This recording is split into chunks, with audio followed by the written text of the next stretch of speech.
Hello दोस्तों, स्वागत है आपका मेरे channel horror stories of mister BK पर। और आज मैं आपको सुनाने वाला हूँ वेंडिगो की कहानियाँ। वो शैतान जिसकी भूख कभी खत्म नहीं होती है, वो हमेशा शिकार करता है। तो हेडफोन लगा लीजिए और मजा लीजिए डरावनी कहानियों का।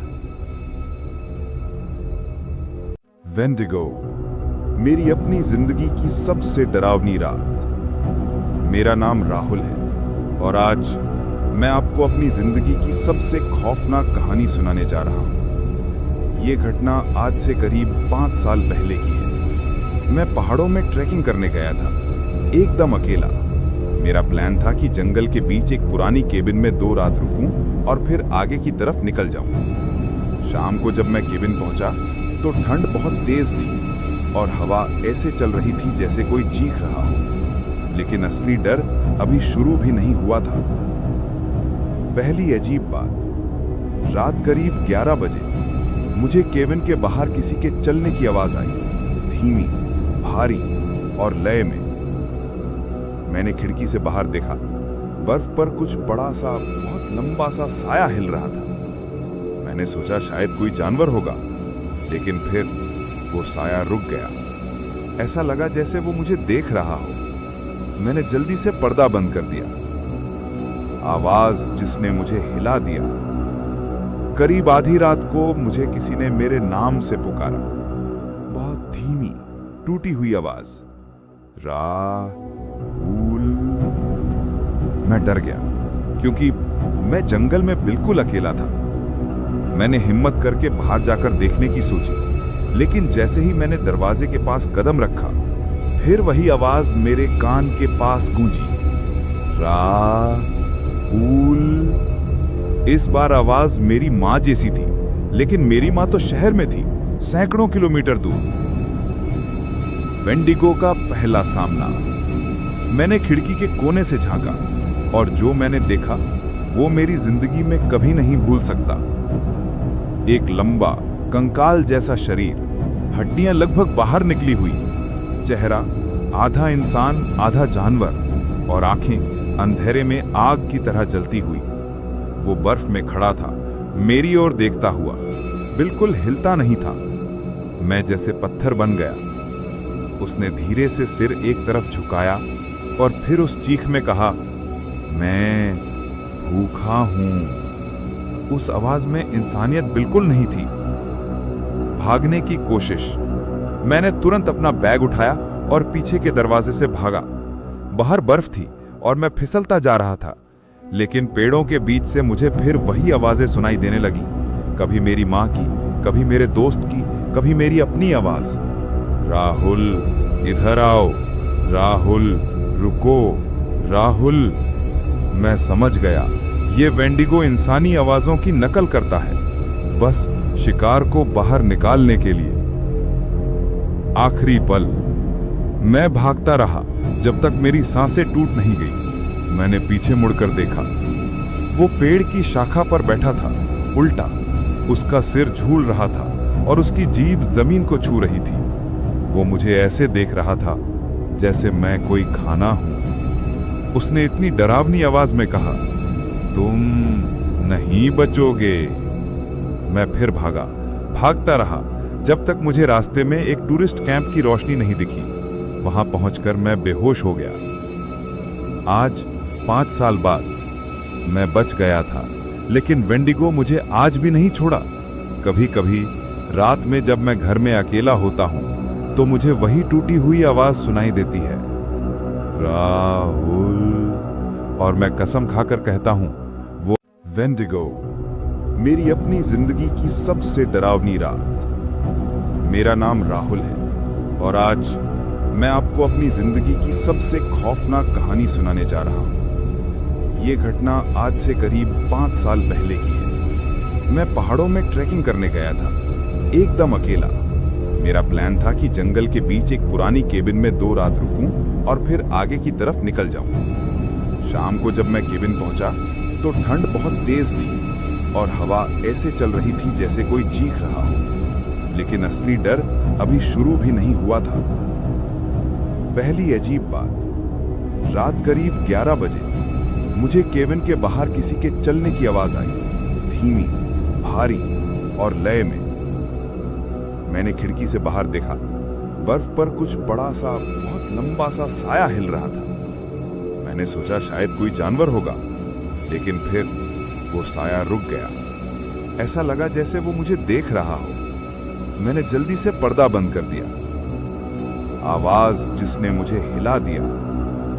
करीब आधी रात को मुझे किसी ने मेरे नाम से पुकारा, बहुत धीमी, टूटी हुई आवाज, राहुल।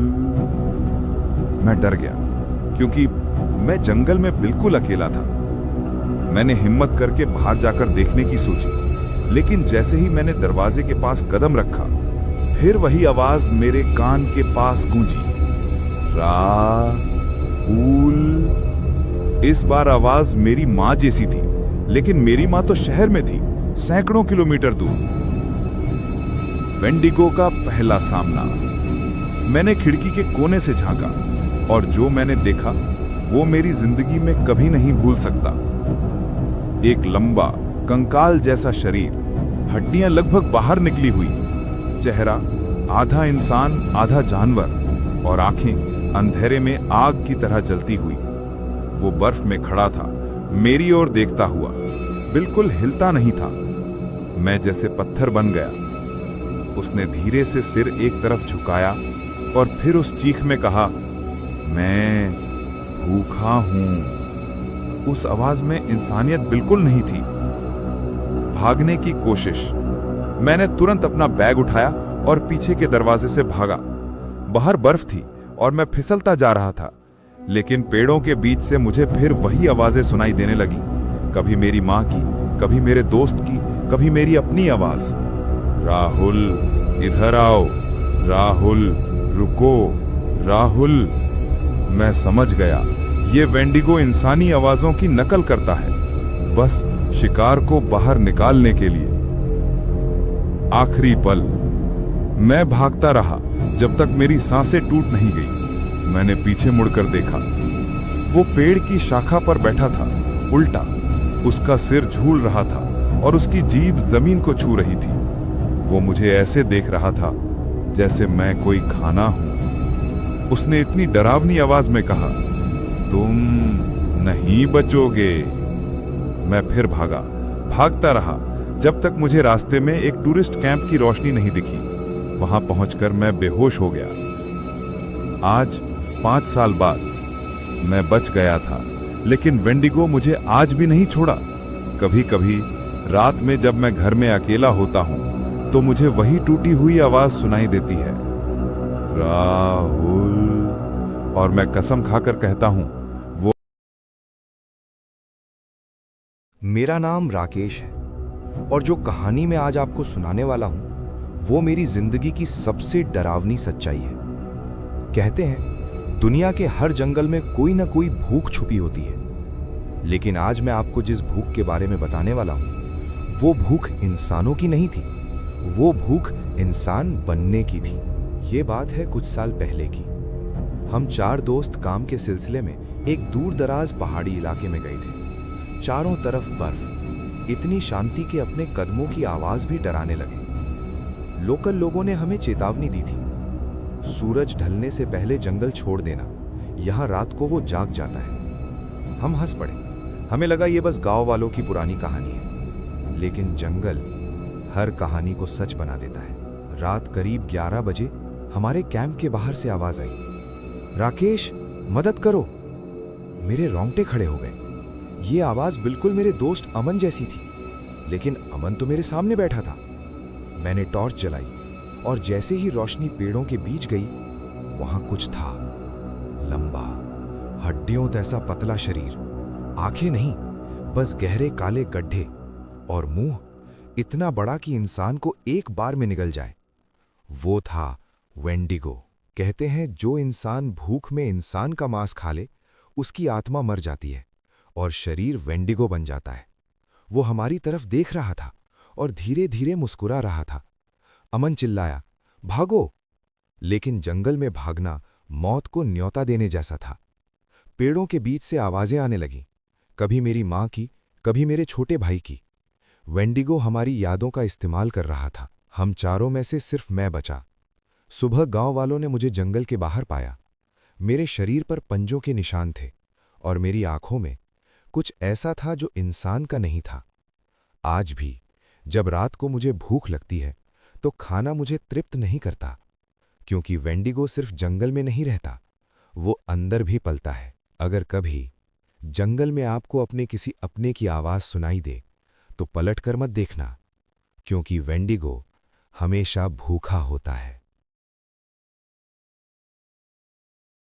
कहा जाता है, कुछ कहानियां सुनाई नहीं जाती, वे महसूस की जाती हैं। और यह कहानी अगर आपने पूरी सुन ली तो हो सकता है आप आज रात अकेले ना रहें। उसे वेंडिगो कहते हैं, एक ऐसा नाम जो सदियों से उत्तरी जंगलों में डर बनकर जिंदा है। जब सर्दी कभी खत्म न हो, जब भूख शरीर से पहले आत्मा को खाने लगे, तब वेंडिगो जन्म लेता है। कनाडा के घने जंगल, जहां सूरज भी पूरी हिम्मत से नहीं उतरता, वहां रहने वाले लोग बाहर से आने वालों को सिर्फ एक चेतावनी देते हैं, अगर जंगल में कोई तुम्हारा नाम पुकारे तो पीछे मत देखना, क्योंकि वेंडिगो शिकार को पकड़ने नहीं आता, वो बुलाता है। 1998 की बात है। 5 दोस्त ब्लैक हॉलो जंगल में कैंपिंग पर गए। हंसते हुए गए थे, लेकिन लौटकर आया सिर्फ एक। उसके शरीर पर एक खरोंच तक नहीं थी, लेकिन उसकी आंखों में कुछ मर चुका था। वो बार बार एक ही बात बोल रहा था, वो मेरी आवाज सीख गया है। पुलिस ने कहा यह सदमे का असर है, डॉक्टरों ने कहा डर की वजह से दिमागी भ्रम है, लेकिन सच कुछ और था। उस रात वो लड़का अपने केबिन में अकेला था। अचानक बाहर से कदमों की आवाज आई, धीमी, भारी, घिसटती हुई। फिर एक आवाज, दरवाजा खोलो बेटा, बहुत ठंड है।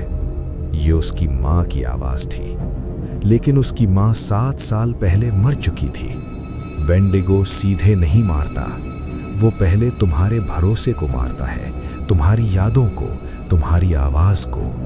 कहा जाता है अत्यधिक भूख में जब कोई इंसान नरभक्षण करता है तो उसका शरीर नहीं, उसकी आत्मा बदल जाती है। हड्डियां फैलने लगती हैं, त्वचा सिकुड़ जाती है, आंखें खोखली हो जाती हैं और इंसान वेंडिगो बन जाता है। उसकी भूख कभी खत्म नहीं होती, वो जितना खाता है उतना ही लंबा होता जाता है। गायब होने से पहले उस लड़के ने एक आखिरी ऑडियो रिकॉर्ड किया, कांपती हुई आवाज में। वो बाहर खड़ा है, अब वो मेरे जैसा दिखता है, मेरी ही तरह बोलता है। उसके बाद कुछ नहीं, ना उसकी लाश मिली, ना कोई निशान। सिर्फ जंगल में पेड़ों पर 7 फीट ऊंचाई तक नाखूनों के निशान मिले। तो आज रात अगर खामोशी में कोई तुम्हारा नाम ले, अगर आवाज किसी अपने जैसी लगे, तो याद रखना, वेंडिगो कभी अकेला नहीं होता, और अब तुम भी नहीं। कहा जाता है, जो जंगल में भूख से टूट जाता है वो मरता नहीं, वो बदल जाता है।